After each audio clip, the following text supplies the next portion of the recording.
तो समय हो रहा है सुबह के 4 बजे, हम पहुंच चुके हैं गौरीकुंड। इस स्क्रीन पे आप एक मैप देख रहे होंगे थ्रू आउट। और यदि आप इस यात्रा को खच्चर पे करना चाहते हैं तो प्राइस है 2000 रुपये। आपको पता है कि आप ऐसी यात्रा पे कर रहे हैं जहाँ ट्रैक करना पड़ेगा, तो आप 1-2 महीना पहले रनिंग पूरी तैयारी से आए हैं ब्रो। ओम नमः शिवाय। भाई ऊपर तक पहुंच जाएंगे तो टेंशन मत ले। हाँ, यहाँ पे आपको बीच बीच में शॉर्टकट्स भी मिलेंगे। कोई भी पेरेंट्स पैदल ना आए, हेलीकॉप्टर करके ही आए। इस बार हम जा रहे हैं श्री केदारनाथ। केदारनाथ को 12 ज्योतिर्लिंगों में से 11वां ज्योतिर्लिंग माना गया है। और कथा कुछ ऐसी है कि पांडव अपने भाइयों की मृत्यु का जो पाप उनके ऊपर लगा था, उससे बचने के लिए उन्होंने शंकर भगवान की आराधना करी थी। और उसके बाद शंकर भगवान ने उनको उस पाप से मुक्त करा था। केदारनाथ मंदिर की स्थापना पांडवों के द्वारा ही हुई थी। और यहाँ पे जो शिवलिंग है वो एक गाय या बैल के कुबड़ के रूप में पाए जाते हैं। और कथा कुछ ऐसी है कि शंकर भगवान उनको देख के धरती में समाने लग गए थे और भीम ने अपनी शक्तिशाली भुजाओं से उस समय उनको नीचे जाने से रोक लिया था। और भगवान शंकर उनकी इस भक्ति से प्रसन्न होकर उनको ये वरदान दिया था कि तुम अब अपने भाइयों के मृत्यु से मुक्त होते हो। तो उसके बाद इस मंदिर की स्थापना हुई और जिसे हम आज केदारनाथ के नाम से जानते हैं। चलिए अब इस यात्रा को शुरू करते हैं। Let's go.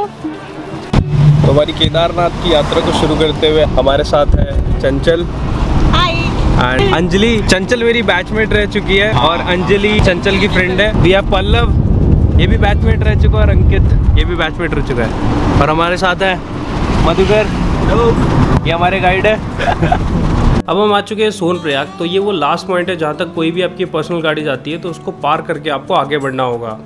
ठीक मेरे सामने आप शटल ब्रिज देख रहे हैं और यहाँ तक जो पार्किंग एरिया है आपको पैदल आना पड़ेगा, जो कि डिस्टेंस है 500 से 600 मीटर। उसके बाद आपको यहाँ पे लोकल कैब्स लेनी पड़ेगी और इसका जो डिस्टेंस है सोनप्रयाग से गौरीकुंड का वो है 5 से 6 किलोमीटर। अगेन वो आपसे 40 to 50 रुपीज़ पर पर्सन चार्ज करेंगे। और हमने करा ये था, हम रात को ही आ गए थे गौरीकुंड ताकि हम सुबह अपनी जर्नी अर्ली मॉर्निंग शुरू कर सकें। तो चलिए अब आपको ले चलते हैं गौरीकुंड। तो समय हो रहा है सुबह के 4 बजे, हम पहुंच चुके हैं गौरीकुंड। हमने रात में क्या करा था, हम लोग थोड़ा सा आगे आ गए थे। सोनप्रयाग से कैब चलती है तो वो हमने रात में ही लेके हम गौरीकुंड आ गए थे। अब गौरीकुंड से जो ट्रैक का डिस्टेंस है वो मात्र 20 किलोमीटर रह जाता है, जो पैदल यात्रा रहेगी। तो अभी हम लोगों ने अपनी यात्रा शुरू कर दी है। अब आगे आगे हम आपको दिखाते चलते कि किस तरह कैसे प्रोसीड करना है। ठीक मेरे पीछे गौरी माता मंदिर, ये इस यात्रा का पहला पड़ाव है। तो आप देख सकते हैं अभी ये बंद है। ऊंचाई इस वक्त हम समुद्र तट से 3583 मीटर ऊपर है। भाई अभी तो फुल जोश है, करेंगे चढ़ाइयाँ। बताओ कि हर हर महादेव। चंचल हर हर Mahadev. We are very excited to start our big yatra. Fan bro. हर हर महादेव। और यदि आप इस यात्रा को खच्चर पे करना चाहते हैं तो प्राइस है 2000 रुपीज़ पर पर्सन। और पालकी करते हैं तो 8000 to 4000 डिपेंडिंग अपॉन वेट। यदि आप पिट्ठू करते हैं तो उसका प्राइस है 4000 रुपीज़ पर पर्सन। और अगर आप हेलीकॉप्टर लेते हैं तो वो है 4720 पर पर्सन। इसका लिंक मैं आपको डिस्क्रिप्शन में दे दूंगा, GMVM की वेबसाइट पे जाके जो आप बुक करा सकते हैं। इस स्क्रीन पे आप एक मैप देख रहे होंगे। थ्रू आउट द जर्नी ये जो पड़ाव है आपकी यात्रा में आते रहेंगे और आप इसका एक स्क्रीनशॉट लेके रख सकते हैं अपने रेफरेंस के लिए। तो 1 किलोमीटर का फासला अब हम लोग तय कर चुके हैं। अगला जो पड़ाव है वो है गणेश चट्टी, जो कि यहाँ से 1 किलोमीटर दूर है। और उसके बाद आएगा जंगल चट्टी, जो कि 2 किलोमीटर दूर है। तो खेमे में थोड़ी शांति है, थोड़ा रेस्ट हो रहा है। पूरी तैयारी से आए हैं ब्रो। ओम नमः शिवाय। भाई ऊपर तक पहुंच जाएंगे तो टेंशन मत ले। अब हम पहुंच गए हैं जंगल चट्टी और सवेरा भी हो चुका है। जंगल चट्टी से अब हम लोग आगे जा रहे हैं। अगला जो पड़ा हुआ है वो यहाँ से 2 किलोमीटर आगे है। और ये जो चढ़ाई है, अगर मैं आपको बताऊं, अगर आपने वैष्णो देवी की चढ़ाई करी है तो उससे ज़्यादा खड़ी चढ़ाई है ये। और इसका एक और चीज़ है, जो इसमें रास्ता है वो लाइक आम जनता और खच्चरों का एक ही रास्ता है, तो उनसे बचते हुए आपको साइड होके निकलना पड़ता है। ये चीज़ आपकी स्पीड और स्लो कर देती है। बाकी आपकी श्रद्धा पे है और स्टैमिना पे भी। अगला जो पड़ाव है वो है भीमबली, जो कि यहाँ से 2 किलोमीटर दूर है। तो हमें एक आइडिया लगाया है कि 1 किलोमीटर चलने में अभी तक हमको 1 घंटा लगा है, तो हम थोड़ा सा अपनी स्पीड को बढ़ाएंगे ताकि हम एक आइडियल टाइम में इस पूरी जर्नी को पूरा कर सके। अब हम आ चुके हैं रामबाड़ा। यहाँ से रास्ता स्प्लिट होता है तो हमने सीधा वाला रास्ता लिया और यहाँ पर आके व्यूज़ एकदम ही बदल जाते हैं। छोटे छोटे झरने आपको देखने को मिलेंगे और यही वो टाइम है जब आप मंदाकिनी नदी को इतने पास से देखते हैं। और आपकी जानकारी के लिए बता दूं, जो मंदाकिनी नदी है वो चोराबाड़ी ग्लेशियर से निकलती है। और जब आप इस ब्रिज को पार करेंगे तो आप इस ब्रिज पे जो 2013 में त्रासदी आई थी, जो साइंस थे उस त्रासदी के वो आपको देखने को मिलेंगे। पूरा क्षतिग्रस्त हो चुका है पुराने वाला जो ब्रिज है। और आपको बता दूं बट यहाँ से जो यात्रा है वो थोड़ी सी खड़ी चढ़ाई है, तो थोड़ा सा कठिन हो जाता है यहाँ से चलना। बट आपके पास एक ऑल्टरनेटिव है, यहाँ पर आकर एक और चेक पॉइंट है और यहाँ पे आप घोड़ा कर सकते हैं 1000 से 2000 के बीच में, तो वो आपकी यात्रा थोड़ी ईजी कर देगा। हाइड्रेटेड चॉकलेट चिप्स रख लेना अपने साथ। आपकी जानकारी के लिए बता दूं कि यहाँ पे हेलीकॉप्टर सुविधा भी है, जो कि आप बुक करा सकते हो GMBM की वेबसाइट पे जाके। मेक श्योर दैट कि आप बुकिंग पहले से करवा दें, क्योंकि स्लॉट्स लिमिटेड रहते हैं। जो हेलीकॉप्टर है वो फाटा से लेकर केदारनाथ तक जाते हैं। मेक श्योर दैट जब आप यहाँ पे यात्रा कर रहे हैं तो रेनकोट या अम्ब्रेला ज़रूर लेकर आएँ, क्योंकि 12 बजे के बाद यहाँ पर कभी भी बारिश हो जाती है। और यदि आपको चलने में दिक्कत है और एक्स्ट्रा सपोर्ट चाहिए तो नीचे से ही आप अपने साथ एक लाठी लेके चले, क्योंकि ऊपर मिलना थोड़ा सा मुश्किल और थोड़ा सा महंगा ज़रूर हो जाता है। इसके बाद हम जाएंगे लिंचोली। तो 2 तरह की लिंचोली, छोटी लिंचोली और बड़ी लिंचोली। तो चलिए मिलते हैं छोटी लिंचोली में। अब हम पहुंच चुके हैं छोटी लिंचोली। अभी तक की जो यात्रा है वो थोड़ी सी मैं कहूँगा मुश्किल है। एक चीज़ और मैं बताना चाहूँगा, जो भी सामान यहाँ पे मिलता है जैसे बिस्कुट चाय, वो उसके MRP से डबल है। चंचल कुछ कहना चाहोगी आप?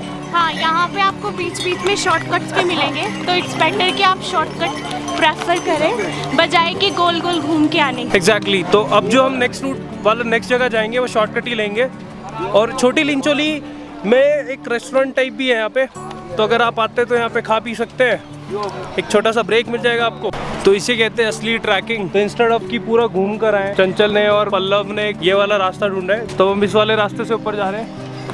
यहाँ पे थोड़ा ध्यान से चलना पड़ता है। And this is a real trekking. अगर ट्रैकिंग का असली मजा लेना है तो ये करके जरूर देखना। यस। और मेक श्योर दैट कि आप पाँव जमा के रखें अगर ये वाला रास्ता आप चुन रहे हैं तो। ये रास्ता चढ़ने के लिए सेफ है, उतरने के लिए I don't think so, but लोग उतर तो रहे हैं। But we will check. तो बादल आने की वजह से ठंड थोड़ी बढ़ गई है, बट देख रहे हैं बीच बीच में शेड बना दी है, ताकि यदि बारिश होती है तो जो यात्री है वो शेड में आके आसरा ले सके। थोड़ा मुश्किल है ये यात्रा। और यहाँ से जो केदारनाथ धाम की दूरी है वो मात्र 6 किलोमीटर रह जाती है।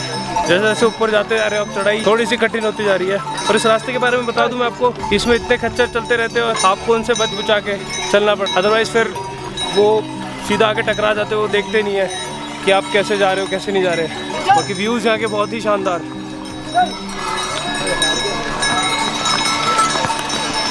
और यहाँ पे हर जगह जगह बायो टॉयलेट्स बनाए गए हैं, काफ़ी अच्छा इनिशिएटिव है। तो हम बेस कैंप से थोड़ी सी दूर है और यहाँ का नज़ारा बहुत ही बेहतर आ रहा है। पीछे आप मेरे देख सकते हैं पहाड़ और बादल, और हम में ज़्यादा फासला रह नहीं गया है। We are so tired right now. बस मन में यही है कि अब पहुंचना है। बस जल्दी से पहुंच जाए। अंकित जी, कोई भी पेरेंट्स पैदल ना आए, हेलीकॉप्टर करके ही आए। इस रास्ते पे हम लोग चल रहे हैं वो है नया रास्ता।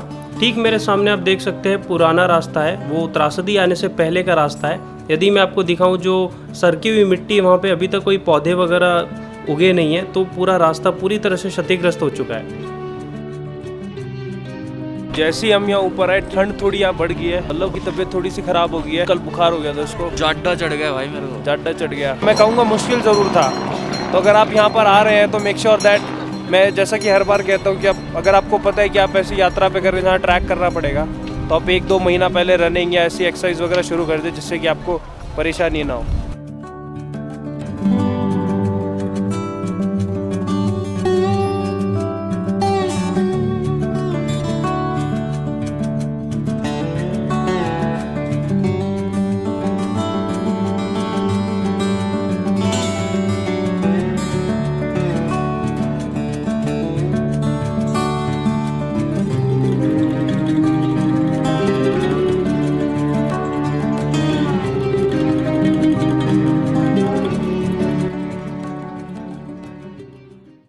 अब हम पहुंच चुके हैं रुद्र पॉइंट। तो इस जगह पे आपके पिट्ठू, पालकी, घोड़े, खच्चर जो भी हैं वो यहीं तक आपको उतारेंगे। आगे का जो सफ़र है वो आपको पैदल तय करना पड़ेगा। इसके बाद सीधा बेस कैंप आता है, जो कि यहाँ से 500 से 700 मीटर दूर है।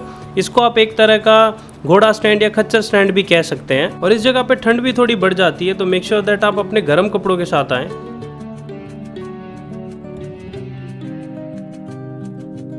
ठीक मेरे सामने आप देख रहे हैं नंदी कॉम्प्लेक्स। यहाँ पर भी रुकने की व्यवस्था है, लाइक टेंट, कॉटेजेस और शेयरिंग टेंट, और उस तरह से आप बुक करा सकते हैं। ये भी आप GMVM की वेबसाइट पर जाके बुक कराएं। मेक श्योर दैट जब आप बुकिंग्स करा रहे हैं तो एडवांस में कराएं, क्योंकि पीक टाइम पर यहाँ पे बिल्कुल भी जगह नहीं रहती, आपको वेटिंग ही दिखाएगा। ठीक मेरे पीछे आप देख रहे हैं ये यहाँ का हेलीपैड, जो कि फाटा से भी उड़ते हेलीकॉप्टर और सीधा केदारनाथ मंदिर के पास आते हैं। यहाँ से मैं बताऊँ जो दूरी है मंदिर से हेलीपैड की महज 200 से 300 मीटर है। ये एक अच्छा अल्टरनेटिव है। अगर आप ओल्ड एज हैं या फिर आपके साथ छोटे बच्चे हैं तो आप इसको प्रेफरेंस दे सकते हैं। ये यहाँ का लास्ट चेक पॉइंट है। यहाँ पे आपको एक हैंड टैग दिया जाता है और यात्रा पर्ची आपको यहीं पर शो करनी पड़ती है। मेक श्योर दैट आप यात्रा पर्ची ज़रूर लेकर आएँ। और ये दूसरी बार है जब हम मंदाकिनी नदी को दोबारा पार करते हैं और इतनी पास से देखते हैं। इसके बाद हम बड़े चलते हैं मंदिर प्रांगण की तरफ। ठीक है, हमारे सामने है केदारनाथ मंदिर। तो अब हमने जो अपनी यात्रा पर्ची है वो पहले ही निकलवा ली थी। तो मेक श्योर दैट जब भी आप आए अपनी यात्रा पर्ची ज़रूर निकलवा लें। उसका रजिस्ट्रेशन ऑनलाइन होता है, मैं लिंक आपको डिस्क्रिप्शन में दे दूँगा। यहाँ से आप प्रसाद ले सकते हैं। जब आप मंदिर जाएंगे तो वो आपको भोग लगा के जो आपका प्रसाद है वो वापस दे दिया जाएगा। देख रहे हैं बीच बीच में जो है वो शेड लगा रखे हैं ताकि अगर लाइन लंबी लगती है तो भक्तगण उसमें आके आसरा ले सके और भीगे ना। सो फाइनली अब ये वही क्षण है जब हमें मंदिर जो है वो दिखने लगा है और हमारी थकान जो है वो दूर होते हुए हमें महसूस हो रही है। और बहुत ही अद्भुत नज़ारा है और ये बहुत ही सेटिस्फाइंग है ये वाली फीलिंग जो मैं महसूस कर रहा हूँ।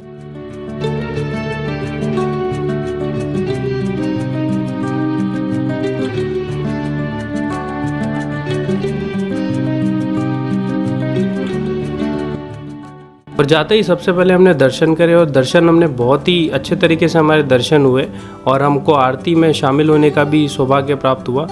केदारनाथ मंदिर के ठीक पीछे जो आपने सुनी होगी जो शिला है, इसे भीम शिला भी कहा जाता है। जब यहाँ पे 16 जून 2013 को यहाँ पे आपदा आई तो इसी भीम शिला ने पानी यहाँ से स्प्लिट कर दिया था और इसको आज भी लोग पूछते हैं। काफ़ी विशाल शिला है ये। इस शिला को भीम शिला इसलिए कहा जाता है कि भीम किस तरह शक्तिशाली शिला ने पूरे मंदिर को बचा लिया था क्षतिग्रस्त होने से। यहाँ का मौसम बहुत ही लाइक बारिश हो रही है। यहाँ पे बादल बस हमारे जस्ट निकट है। चढ़ाई करने के बाद, दर्शन करने के बाद सब वर्थ इट था। सारी थकान ही उतर गई। हाँ, फिर हमें थकान बिल्कुल भी नहीं थी। हम फिर से दोबारा जोश में आ गए थे। अब हम दोबारा जोश में हैं। पहले हमने सोचा था कि हम हेलीकॉप्टर से जाएंगे, बट नाउ वी डिसाइडेड कि हम पैदल ही नीचे जा सकते हैं। और कहा ऐसा जाता है कि जो केदारनाथ का मंदिर है वो पांडवों ने आज से 5000 साल पहले बनवाया था। कि मंदिर में जब आप जाते हैं तो श्री कृष्ण की और जो 5 पांडव थे उनकी प्रतिमा लगी है और जो यहाँ पे शिवलिंग है वो लेटे हुए शिवलिंग है। तो दर्शन कराते हैं, बहुत जल्दी जल्दी कराते हैं। तो मेक श्योर दैट कि जब भी आप दर्शन करने जाएं तो आंखें बंद ना करें और अपना दर्शन को आंखों से लें। और फिर जो भी आपको मन्नत मांगनी है वो आप मीनवाइल जब दर्शन की लाइन लगती है तब आप कर सकते हैं। कि बस एक ये पूरी घाटी है जिसके बीच में खाड़ी सी है, चारों तरफ पहाड़ से घिरा हुआ है, चारों तरफ बादल है, सिर्फ इस जगह को छोड़ के जहाँ मंदिर है। ये भी अपने आप में एक अद्भुत सी चीज़ है। तो चलते हैं आपको लेकर शंकराचार्य के टेम्पल। Let's go. तो यही वो जगह है जहाँ पे श्री आदि शंकराचार्य जी ने समाधि ली थी और अभी रिसेंटली इसका शिलान्यास भी हुआ है श्री नरेंद्र मोदी जो हमारे करंट प्रधानमंत्री हैं उनके द्वारा। अंदर है, काफ़ी नीचे जाके पड़ते हैं वाला एरिया। हम आपको दिखाते हैं आदि शंकराचार्य की जो प्रतिमा है। सफाई चल रही है इसमें से वो कर रहे थे। ओम हरि ओम महा। हमने यहाँ पे डमरू वाले बाबा के भी दर्शन करे जो हमेशा हंसते हंसते अपना डमरू बजाते रहते हैं भगवान की भक्ति में। तो हम लोगों ने यात्रा समाप्त कर लिया है। हमने बाबा के दर्शन किया और हमने यहाँ पे रात गुजारी क्योंकि हम लोग बहुत थक चुके थे। ये ट्रैक बहुत डिफिकल्ट है, बट अगर श्रद्धा हो तो आप चल जाओगे किसी भी तरीके से, आप पहुँच ही जाओगे। बाबा चाहेंगे तो आप पहुँच जाओगे उनके पास। तो अभी हम लोग वापस जा रहे हैं गौरीकुंड और हमने काफ़ी मशक्क़त की कि हमें हेलीकॉप्टर मिल जाए because we are totally tired and bruised. तो हेलीकॉप्टर मिला नहीं हमें। हमने काफ़ी कुछ कर लिया, पैसे दे देंगे, बोला 2 गुना ले लो 3 गुना ले लो। यहाँ पे कुछ नहीं होता वो सब, ठीक है। वो करना भी नहीं चाहिए भाई, श्रद्धा से आयो। तो हमें कुछ नहीं मिला तो हम लोग ट्राई कर रहे हैं कि वापस चले जाएं समहाउ पैदल, बट देखते हैं क्या होता है। बीच में दिक्कत होगी तो हम लोग फिर हॉर्सेज वगैरह करेंगे, नहीं तो फिर एक दूसरे को कंधे पे उठा के somehow we will reach there. और यहाँ पे एक चार्ट जिसका रेफरेंस लेकर आप बुकिंग करा सकते हैं तो आपको जानने में आसानी होगी कि किस चीज़ का क्या प्राइस है। इसी के साथ साथ जो हमने श्री केदारनाथ जी के दर्शन कर लिए, ये जो अनुभव था बहुत ही अद्भुत था। तो इसी के साथ साथ ओम नमः शिवाय।